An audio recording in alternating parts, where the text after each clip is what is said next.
if I want to build a business, whatever the business is, and in 10 years or 15 or 20 or whatever, what do I want to do with that? How do I want to build it? How much do I want for the business? When do I want to get out? How am I going to take my active business income and create passive income to replace that active business income for me?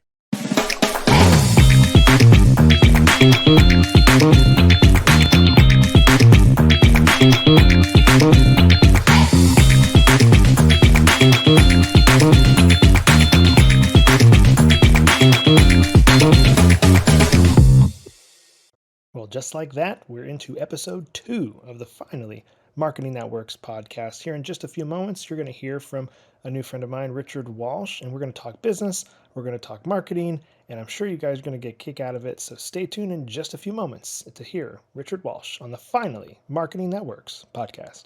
Well, hello and welcome to another edition of the Finally Marketing That Works podcast. I'm here with another new friend, guys, Richard over in beautiful Wisconsin. Richard, how you doing today, sir? I am outstanding, Mitchell. Thanks for having me on, buddy. You bet. Thanks for agreeing to hop on. I know we're going to have a blast today. We're going to talk some marketing. We're going to talk some business. I'm just going to kind of let the conversation go. But before we do that, I would love you to just kind of introduce yourself to the listeners. Tell them a little bit about yourself, your background, and what your day-to-day life looks like over there. Awesome. Well, again, thanks again, Mitchell. I appreciate you having me on. Again, Richard Walsh. I'm a best-selling author of Escape the Owner Prison, The Contractor's New Way to Scale, Regain Control, and Fast-Track Growth While Loving Life. And that actually came about because I've got about 30 years in business now. My first 20 years, I had super successful business. I did custom water features. I'm an internationally recognized steel sculptor and did some really cool stuff. And then 08, 09 hit the big crash. And then oddly enough, my business kind of evaporated overnight. And here I was with 6 small children under the age of 4, under 5. Yeah, under 4-ish. Wow. And it was pretty hard hit. And I'm like, how could I go from being the top of my game, best at what I do, making a ton of money to like everything being gone? And there's a lot to that I won't get into now because it's not that kind of time. But what I started to realize, like I literally lost everything, lost my house, lost all this stuff, had to relocate, change states, did all this stuff, kind of started over. And I'm not a big fan of failure. I like failure as a teacher, but I don't like to like live in failure. So I'm like, I got to figure this out. I'm going to start another business. I think I got to do something. I'm not really good at working for others anyways. I spent my time since I got out of the Marine Corps. That's the last time I really took direction, when I was in the Marine Corps. I'll do my own thing. And that 4 years was enough of that. So I started saying, well, what did I do wrong here? I started looking back, and there was a lot of little things, Mitchell, a lot of little things that seemed inconsequential at the time.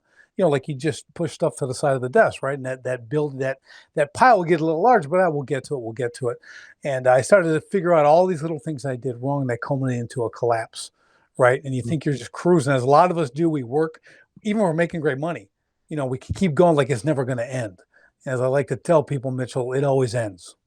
Okay, there's something you got to know. It's going to end one way or another. It could end good, it could end bad, it could be middle of the road, but either way, if you're not prepared, it can be kind of ugly, and it was for me. So I kind of figured that out. I opened a gym. I did a couple other businesses, roofing, contracting, got all that stuff going really good, then applied these principles I learned. So, well, this is really good. Then people started asking me, well, how'd you do it? I mean, how'd you get past, that total, destruction of 20 years of work and then start over again? So, well, here I wrote this book.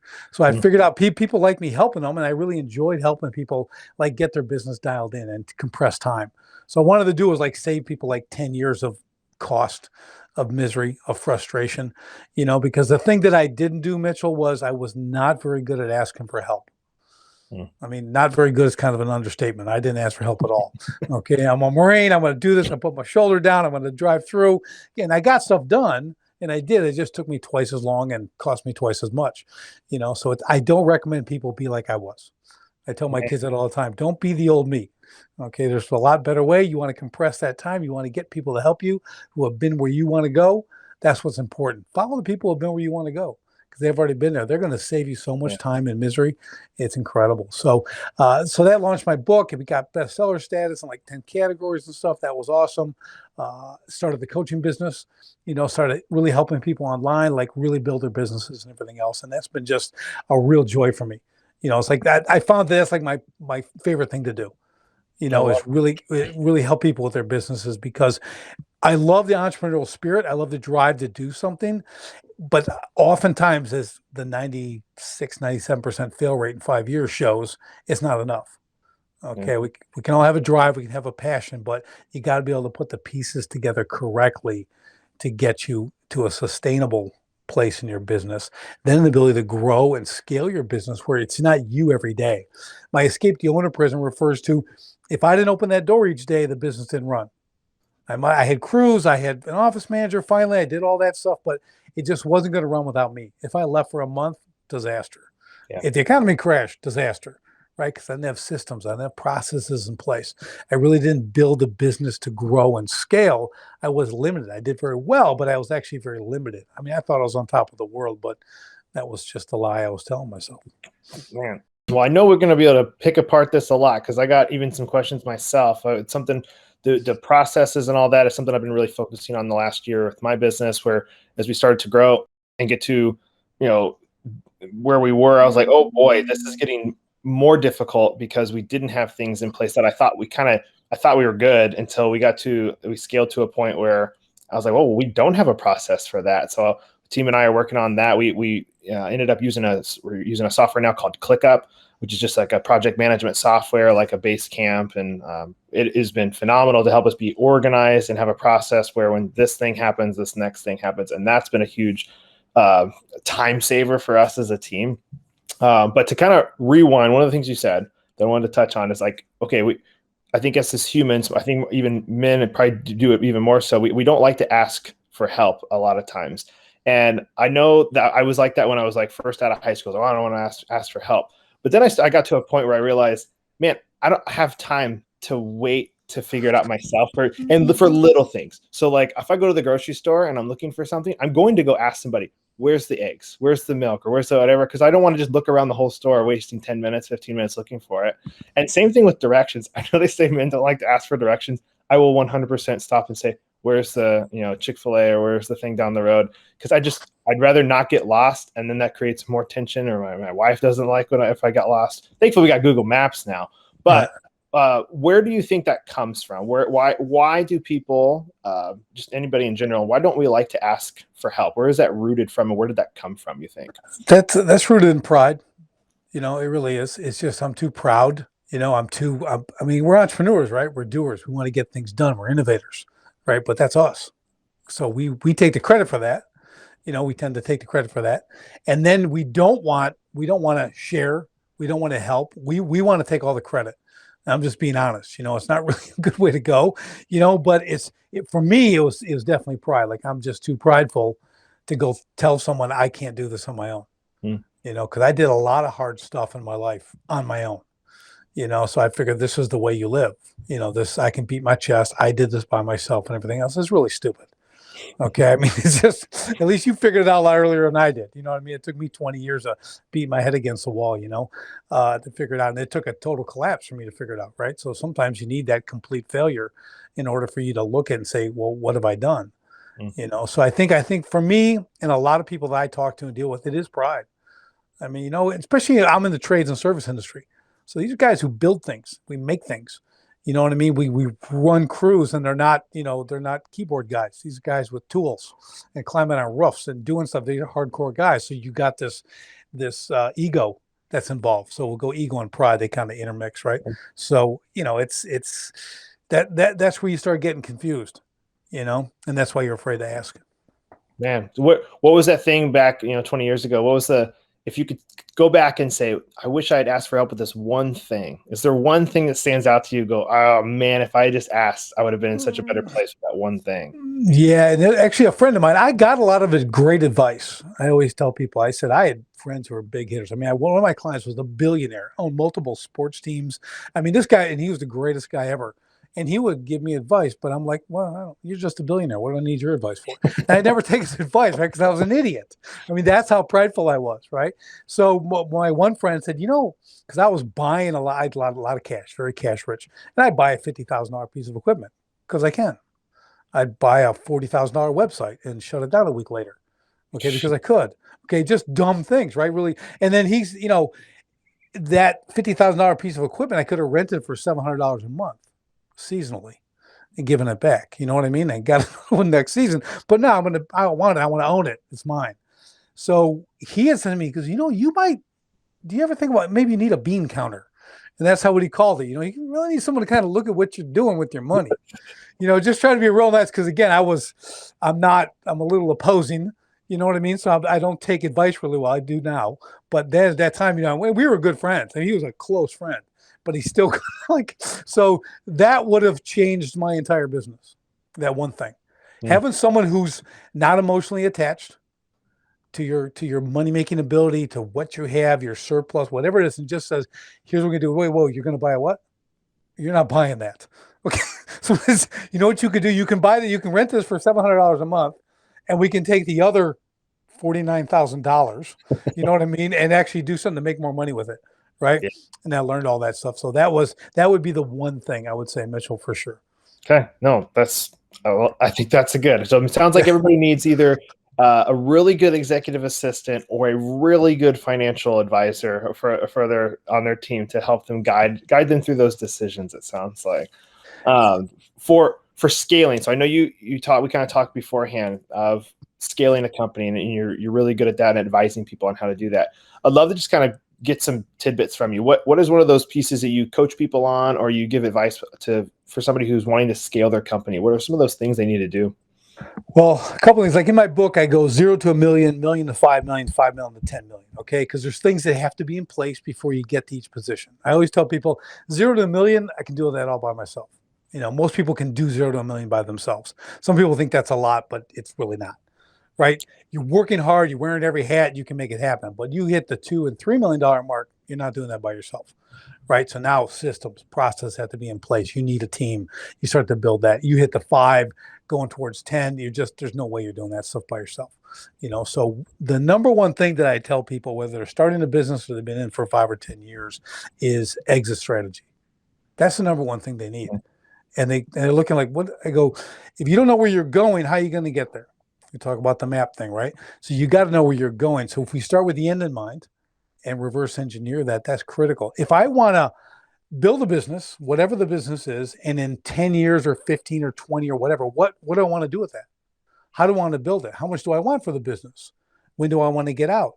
How am I going to take my active business income and create passive income to replace that active business income for me? If I want $80,000 a month coming in passively, how do I take my money I'm earning in the business and direct it to there? If there's no purpose for that money that comes in, you'll go buy $50,000 machinery and think it's okay, like I did, right? Instead of investing into something that's going to generate an income for you and replace that. So eventually you don't need a salary from your business. Now your business can operate even better because you're a big draw. I mean, executive salaries are a huge draw in any business, right? And then also you're going to get that chance when you step away. Maybe you set a number. I want to get, 5.5 million for my business when I sell. That's my minimum. That's what I'm looking for. I won't talk to none of that. Well, we all have those wonderful numbers in our mind when we start a business, right? But we don't. So many guys, you've doing this 15 years. You want to sell your business, and I go through it and I say, well, it's worth about 50 grand. Okay, I mean, you're thinking you're going to get 1.5 million, and I got to tell you, man, no one's going to pay you that. You're going to get $50,000. Which again isn't the end of the world, but 15 years of work and I get 50,000, not my kind of business I want to build. Right. I don't think anyone does. So there's a lot of things to put in place, and that exit strategy becomes the ultimate business filter. So every decision you make now comes through that. Does it take me closer to my exit strategy or detract me from it? If it detracts, it's got to be a no. Parkinson's law says if you don't have a place for your money to go, it will evaporate. Right. And we all know we put that $200 in our pocket. Next, where'd my 200 go? Right. You got this to eat, this, took the kid out, whatever, now it's gone because you never have a plan for it. But if you've got a place to go, here's my exit strategy. Here's my investment strategy. I'm doing, multi-unit real estate. I'm doing cash flow banking. Whatever I'm doing, I have a place for all this stuff to go. So now I'm driven. How much market share am I going to need as I scale the business? Right. What does that look like to get to a $10 million sale price? Right? If I want to get 10 million for my business, what does that look like? What do I have to have in place to do that? And one of the great things I do for people, I recommend they do, and this is good for anybody, no matter what your business is, you should go shopping to buy a business. It doesn't mean you have to write a check, but you need to go through that process and almost do it like yearly. go, like say you're an HVAC guy. Okay, you got four truck this, you want to go, well, here's a guy looking to sell his HVAC business. Well, go take a look. You're a buyer, you're a potential buyer, right? Just like looking at houses. You want to go buy a new house, you're gonna go look at houses. You go in and you see, well, this, and that's why I came to the $50,000 thing for the guy. Mm. You don't have $1.5 million worth of anything. Your assets are nil. Your vehicles are trashed. You know, what I mean, you've got virtually no two. You know, it's just the whole. There's you got one person in the office. You're still handwriting invoices. You know what I mean? Stuff like that. Okay, I can't pay you for this. I'll give you something. I'll give you $8,000. Okay, now I get his list. I can take that part of the market share. But you got to understand, like when you go and look, you know, like, well, what are they trying to sell? And then you get to the people who actually do a great job. You're like, oh, I don't do that, and I don't do this. I need to do that. Okay, that's how you learn, right? We go look at other people. You know, we go share that, and it's a really powerful exercise to do and go through that process if you're really looking to sell your business. You know, because you may either maybe selling Mitchell intentionally or unintentionally, depending on the economy or other situations. You never know when the sell date is going to happen. Sure. So that and something my dad always told me, and I live by it, I feel like almost daily, is like he always told me, Mitchell, everything is for sale for the right price. And I've always had that in my head of going, I mean, I don't know if I want to sell my business. You know, I like the setup I have. It's good, you know, but I was like, but I mean, if somebody came by and offered me X amount, I would sell it, you know, because you have to have that mindset of like it's always for sale, because you could always take that money and go do something else with it. exactly. Yeah, or like you said, the economy could turn in such a way that your business, I'm not saying it becomes irrelevant, but its value drops big. And the more you have your business beefed up, the higher on that low number you're going to get. Yeah. Right? Because just like me, if you don't have the stuff in place, plus the other thing, Mitchell, on all that, the other benefit, aside from the money you may or may not get, is you have a business that can operate itself. Right? So that's almost bigger than the money. You know, something actually runs and you're not there just losing your mind every day trying to control everybody, but everything runs smooth. You take a month off, you come back, everything's good. Yeah. You know what I mean? That kind of stuff. So there's multiple benefits to that kind of stuff. And with my company for years, until only really recently in the last year or two, I was the company was me. If I went away or I died, the company died with me, because there was nobody else to run it. It was just kind of me. I was doing consulting and helping people with marketing and all, like it was just me. And so, and then, you know, my wife and I, we had a kid almost 2 years ago. And that's when like everything, the mindset changes. We're like, man, I really want my wife to be taken care of. If I'm gone, my son to be taken care of. Well, if I die right now, the company kind of just goes away because there's nobody to run it and keep up with the clients. So now it's like in a position where, you know, God forbid something did happen. I have a phenomenal team that's running everything and keeping everything in place. Of course, I'm still involved in everything, but like they are rock stars that I know that if something did happen, there's going to be still money coming in from the company to support the family and help with everything. And that's like a really weight off my shoulders and a peace of mind. And as all the stuff with COVID and everything happened, it made me go, man, I really want to diversify more than I am already with, you know, offering different services. Love to look at starting different companies just to have, if one fails or one gets shut down, like you said, one tanks because of something happening overnight. My goodness, I hope I have 3 others making me something on the side, just so I'm prepared and my family's taken care of. I'm guessing you've probably had the same exact mindset as well with all this, huh? Right. You want to, because again, we want to build that passive income, right? I really encourage people to do that. So, you know, multiple active streams of income, even if they're somewhat connected to your business, which is ideal, really. You don't want to always get in something that's so off the charts that you're like, it'll suck you dry. It'll take all your emotional energy and you'll be trying to run this. It'll probably fail. But if the stuff ties into what you're doing, you know, if there's a relevancy to what you're doing and you can create this web of additional businesses, they're going to create more active business income that then can funnel over to that passive income. And that's what you want your family to live on. See, so no matter what happens with the business, once you've established that point that you set in your exit strategy, say again, if something did happen to you and those businesses, they sell them, they can liquidate, get that price that you were looking for, and have all that passive income in place. And you know, financially, they're not going to have to be worried. You know, they just have to miss you. That's it. Good. That's good. Now, all the stuff you're mentioning, I would put this under the huge, ginormous umbrella of marketing, of what marketing is, because I think a lot of times people, and I mentioned this at the very, very, very, very beginning when I launched the podcast, is marketing isn't just your brochures, your TV commercials, radio ads, social media. It is so much bigger than that. There's so many pieces to marketing. So I would consider all this that you're mentioning part of marketing. But obviously, if you disagree, I'd love to hear what you think. But I kind of consider this over that umbrella. What do you think? Well, marketing is what drives sales, right? I mean, and if you again back to the big picture, that's what marketing is, right? No sales, no business. You know, I think the number one reason businesses fail is they don't sell enough product at a high enough price.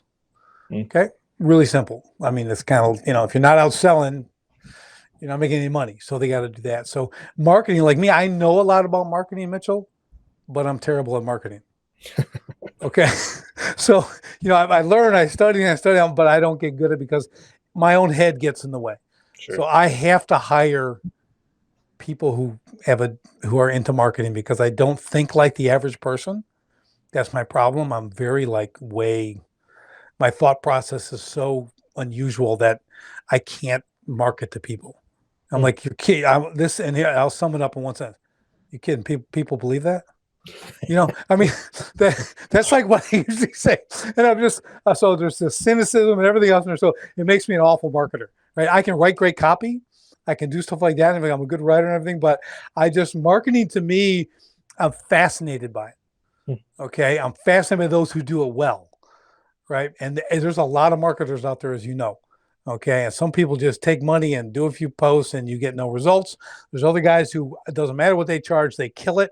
They can be charged a little, they can change a lot, but they know what they're doing, right? Yep. And they can just kill it. And obviously, that's who we're looking for, right? That's who we want to find. So back to all that on marketing, it is because again, as I want to scale take it right back to exit strategy. It is part of marketing because how are you going to generate? How are you going to grow? How are you going to gain market share? How are you going to increase that business income without reaching customers, without selling product or services, right? So I think it does absolutely fall underneath that category. And I only wanted to mention that only because I know people are tuning in for getting some marketing ideas and what they can do to grow their business, and I don't want them to get caught up in the thought of, oh, it's just my social media, it's just my website. Man, it's so much bigger than that. Now, Yeah. obviously, my company, all we do is we focus on that digital side of things. Mhm. So the website, SEO, ads, we don't touch TV commercials. We don't touch brand strategy like some of this other stuff. And then the exit strategy, we don't touch any of that. That'd be another Right. company they'd hire. But I want them to know it's such a broad, big piece. And you got to have, I guess, a little piece of all of it. And so if somebody is listening going, man, I really want though what Richard's talking about. Is it as easy as just buying your book, or do you offer consulting services to help people with all of these things that you're mentioning? Or what direction would you point people into if they're wanting to get all this set up?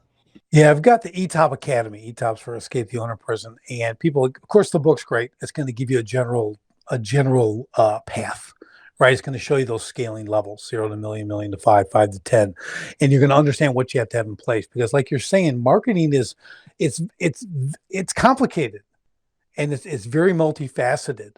So unless you understand it, marketing comes down to how you run your company, how you treat your employees, what kind of culture you have in the company. That's marketing because those people talk.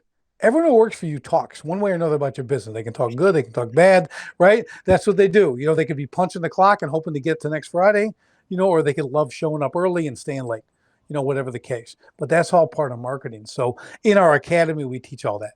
And that's part of what we do. So you go through, there's 12 different phases you go through on that and learning how to put all these things in place. So you have a truly scalable company that's able to market. So when I bring in a marketer, they can truly help me. You can't walk into it's like I use this analogy. It's like when you got the big box of receipts from the year and you walk into your accountant, you just drop it on his desk and go, let me know. And you take off. Okay. I mean, that's what you do to marketing. People come in like, here, you figure it out. Well, that's not your job to figure out really what my needs are in a sense, right? You might have to ask a lot of questions, figuring things out, but the more you're dialed in your business, you understand your mission, you understand your vision, your purpose, Yeah. everything that you're doing, that's the tools that I think a great marketer needs to really launch your business out further to help increase, your scope and income, obviously. You are totally right, because there is some potential clients that have come to us before, and they'll say, they're a little late, I feel like, to the game, because they're like tanking, failing, and they're like, oh my gosh, we need help right now. We need business and like now. And it's like, okay, well, what do you got? And you kind of look at their products and you go, I don't it's hard to believe in your product, so I'm not gonna like try and market you if I don't believe in your own business, your own products. And yeah, they come to us, I don't know, too late, or they go, oh, I have $100 a month to spend or $500 or whatever. Right. Like, yeah, you're gonna have to find somebody else. And Or they blame it on us that we, right. you know, Or the worst thing is they turn it on and off. Right? They start marketing and then we're going to take a 2 month break. What do you what? And that's what I don't think people understand the marketing game. And I don't mean I'm not belittling it by saying it's a game, but it's strategy. It's you got to play it. You can't step out. You can't walk off the field, okay, for half the game. When you're perfectly fine. You know what I'm saying? You got to stay in it. It's the marathon, not a sprint kind of thing. We've all heard that stuff, but it really is true. You can't disappear from the scene. And you use Hollywood, for example. Any press is good press, right? Whether they're bad or not, whether they're on the Inquirer or on People magazine or whatever they're doing, as long as they're out there, okay, they're relevant and people care or whatever. But if they disappear for 6 months or a year, you don't even remember who they are, sure. and you can't just step away in marketing. You can't turn off the spigot. Well, it's like the pipeline, right? You start with a few drops, come out one end until it finally gets full. Now it's gushing. You can't turn that thing off. Yeah. Because you have to go through the whole startup process again. It's a big process. One of our favorite services that we offer clients is SEO. So helping them rank, there's these keywords better online. And then we'll get to the point where we've had clients where we get them just first page galore. Like they own the spot and they're like, all right, we're good. And they'll want to stop. And I always advise them, because they can still do whatever they want, of course. But it's like, hey, you paid all this money. We got you the first page. If you stop all the work that we're doing to keep it there, you're going to risk losing it. And then your competitor takes that spot. And then you have to pay us more to get you to take over the spot, whatever. So I say, if you can, just pay us to keep it there, keep it going or whatever. Because, yeah, I know I use the word game too, but it is a game because you're trying to, what are my competitors doing? What can I do to be better than my competitors and all that? And you just got to play the game. And that's why it's really helpful to have somebody like yourself or a marketing company helping them play that game so that they can focus on running their business, which is obviously what they're very good at, what they're passionate about. Right. It's like, it's you want to dance with who brought you, right? Like you get there, like there should be some loyalty there, especially if Sure. it's successful, right? But at the same time, technology is changing daily. So algorithms, right? And all this other stuff is happening. And if it's never set it and forget it in marketing. Never. You just don't get to play that way. Wouldn't that be nice? Okay, we'd all be, amazing, but it doesn't work that way, So unless you want to be obsessed yourself as the owner with keeping up with that stuff, which there's very few entrepreneurs ever would, right? That's the least thing I want to do. I had a guy doing all my keywords pages, right? Keywords, and he's showing me, and he's just scrolling, come, dude. Okay, I get it, man. I gotta go. I have no interest in just make sure it works. Okay. As long as it works, I'm good. I don't have to see 9,700 different keywords. I trust you, make it happen. Let's make this work. It's all good. So, you get that too. I want confidence in the people I hire, right? If you're my marketing guy, I want confidence in you that you're going to take care of this. Yeah. I'm going to check in. I'm going to inspect what you're doing. I get all that, but I'm not going to hover over you. I'm not going to bother you. I just want you to put in place, lay out the pieces, tell me how you're going to put them together, get to it. You get a hiccup, let me know. If not, I'll check in and whatever, we'll set a time. And that's my philosophy, because I want to be that, I don't want to call it the absentee owner. I want to be that guy who can delegate, and have my systems in place. And this is who I'm going to, until there's a hiccup. Like accounting, you're going to go through different accountants. You're going to start with the one guy and you're going to outgrow him, right? He was great when you were a $600,000 a year company, but now you're 7 million, 10 million. He doesn't work with that. He's not keeping up. He's not a $7 million company and you are. You know what I'm saying? So it's like, you may not be on the same trajectory. He's content working with the 5-figure guys, 6-figure guys, and you want to be a 8, 9-figure guy. Well, you got to get someone who's in that realm, just like marketing. You're going to get your guys who are going to do little things, but then you get guys who have the big picture and really understand where you want to go, what that dollar amount is, and what it's going to take to get there so they can put a strategy in place. That's good. So what I would like to see is in your past career, what have been some marketing successes that you've had and some failures that you've had to kind of give people the big picture of going, man, I've heard the story of Richard. Obviously, he talked at the beginning about some of the things he failed at that he wish he did better at. But is there anything marketing wise that you did? You're like, man, this worked so well for me, and then this one, oh man, I lost so much money. This one failed me. Yeah. So since I have 30 years in the business, I go back pre-internet. Okay, when it would cost you like 3,000 to print some flyers. Okay, now you can do it for nothing. But back then, the one of my big things back then. So I'm like, I print flyers. I'm trying to advertise on magazines, and like none of that worked. Okay, I realized for that was like I don't care. People, I get published in magazines, right? Like literally, they do 4-page stories on me and Practical Welding Today and Nordstrom Magazine. I'm winning all these awards and all this stuff. Everyone's like, you must have made a lot of money from that. Oh, I didn't make any money from that. They think because you're not. I said what this does, it adds credential to my resume. Oh, Yeah. he's been published, but no one's calling me to hire him. Just because they saw you in a pay, it doesn't happen. People think it does. It's so rare. It's so rare. It's part of my presentation when they see me. They just the portfolio. That's my portfolio is what sold. Every picture of my work and what I did and all that stuff, right? Some of the bad ones. So that and doing like I did big shows like flower and garden shows, right? For me, I actually went and built my work like in Navy Pier, Chicago, like inside, built giant gardens, waterfalls, walking the wall, and people just hundreds of thousands of dollars I'd make from that just in a couple of days, So that was great. Well, things that didn't work was I mentioned the $40,000 website, Mhm. So I wanted to get this e-commerce website. This was in 2005, maybe. So stuff was still kind of hot with the internet. You're kind of people figuring stuff out. This guy was going to build it for 41 grand. I made custom sculpture, right? So I made these really cool benches that would super high backs, really unique, right? But then I'm like, well, I could sell a ton of these. People love these things, I sell them for $900 a piece, whatever. So let's make a website. So 40 grand, okay, make the website. So he makes his website and I get done, Mitch. So I'm like, I'm looking, I go, I forgot one thing. I don't like making two of anything. Okay. I'm like, I'm an artist. I'm like, I'm not making a bunch of benches. This isn't happening, because they're all this, it's kind of wild. You have to see my work. But so I'm like, well, pull the plug on that. So I Oh, call the guy and he's just like, are you serious? The guy who built it, I go, yeah, I'm done. It's okay. And then, no refund, no, just I'm good. And then he built one for my other business for like 8 grand.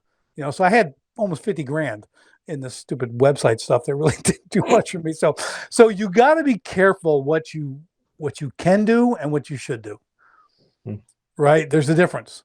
And money usually isn't the reason for success.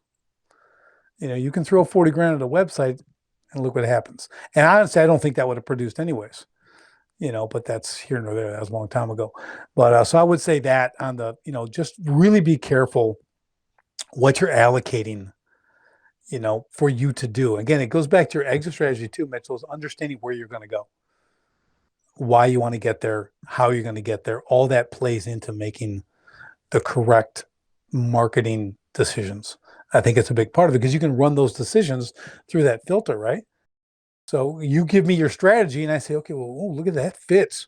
That's gonna, yeah, we're gonna rev it up now to get close to my exit. Or you could come to me, somebody come to me something totally off the wall. And I'm like, well, that is not even what you were not listening. That's not where I want to go. So having the exit strategy gives you that chance to explain to you as my marketer where I want to go. Then you can put the right plan in place and you're not throwing something against the wall, seeing if it sticks. We're very, very purposefully driven that way. Man, so good. And as the final question, as I wrap it up, is there any, I always ask people, is there one, two, or three takeaways that you would give people? You've had a lot of awesome nuggets. And obviously, we talked about maybe hiring a financial advisor or doing something with exit strategy. But if there was to be one or maybe even two or three takeaways that you wanted somebody who's listening to get, what was that? What would be those nuggets you'd want them to take? First one is doesn't matter what year you're in business, whether it's year 1 or year 10. If you don't have an exit strategy, you must have one. You got to put one in place. It's never too late. Never, never, never too late. Okay, so that's number one. The second one is become an expert at delegation. Okay, you have to either, you have to delegate, you have to give work to people, you have to entrust people with running the company. You got to build systems they can work so you can get the right team in place so that you can have someone you can trust, okay, build some loyalty, but really have a company that regardless, even those positions need to be interchangeable, right? So if I have a great office manager and we create all the systems for that, so I want someone else if let's say I've got a woman work for me, she's going to take 2 months of maternity leave. Well, who runs her job? I can't have 30-day startup for that new person. Okay, I need someone with 2 days. They come in, here's how it works. They can refer back to that stuff. So that's something to, and I'm not saying make people replaceable, but interchangeable. So Yeah. someone can step into their position when need be, because it's life and things are going to happen and things are going to change, and you need to build your business to adapt to those things very simply. And a third one I would say is just be wise with your money. Okay, as entrepreneurs, we usually are really good at generating income. It's kind of one of the benefits of having our own business, right? Is making money. Have a plan for it. Don't let any just sit there. Okay, no one wants $1 million to look at a pile of $1 million. Okay, I don't need that. Okay, I need that stuff working for me. So get a plan for that. I don't care how little it is. Maybe you're making $1,000 extra a month. Have a plan for it. Maybe you're making 10 grand. Maybe you're making 50 grand. Whatever it is, have a plan for that. Work with some experts and again, tie it into your exit strategy, and then let that be your end goal. Again, create that passive income to replace your active business income. Those are probably the top three I could tell you. Man, I think those are three awesome ones.